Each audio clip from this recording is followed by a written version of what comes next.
আল্লাহ তাআলার নিয়ামত কত সুন্দর দেখতেছেন। সরষার গাছে সরষার ফুল ধরছে। এই ফুল থেকে মৌমাছি মধু আহরণ করে আমাদের জন্য সংরক্ষণ করে, আমরা সেই মধু পান করি।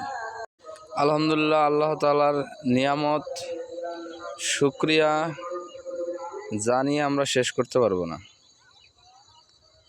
দুনিয়াতে যে আল্লাহ তাআলার যে নিয়ামত আছে, একটা নিয়ামতেরই শুকরিয়া করে আমরা শেষ করতে পারবো না। এই ছোট্ট একটা শস্যের দানা থেকে বর্তমান গাছগুলো এতটুকু হয়েছে, ফুল হয়েছে, এমনকি কিছুদিন পর এর থেকে অনেকগুলো দানা হবে।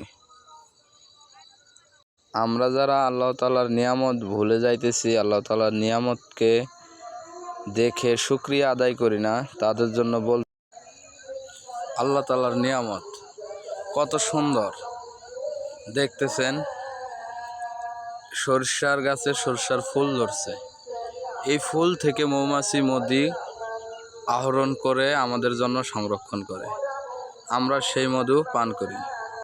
আলহামদুলিল্লাহ, আল্লাহ তাআলার নিয়ামত শুকরিয়া জানিয়ে আমরা শেষ করতে পারবো না। দুনিয়াতে যে আল্লাহ তাআলার যে নিয়ামত আছে, একটা নিয়ামতেরই শুকরিয়া করে আমরা শেষ করতে পারবো না। এই ছোট্ট একটা শস্যের দানা থেকে বর্তমান গাছগুলো এতটুকু হয়েছে, ফুল হয়েছে, এমনকি কিছুদিন পর এর থেকে অনেকগুলো দানা হবে। আমরা যারা আল্লাহ তাআলার নিয়ামত ভুলে যাইতেছি, আল্লাহ তাআলার নিয়ামতকে দেখে শুকরিয়া আদায় করি না, তাদের জন্য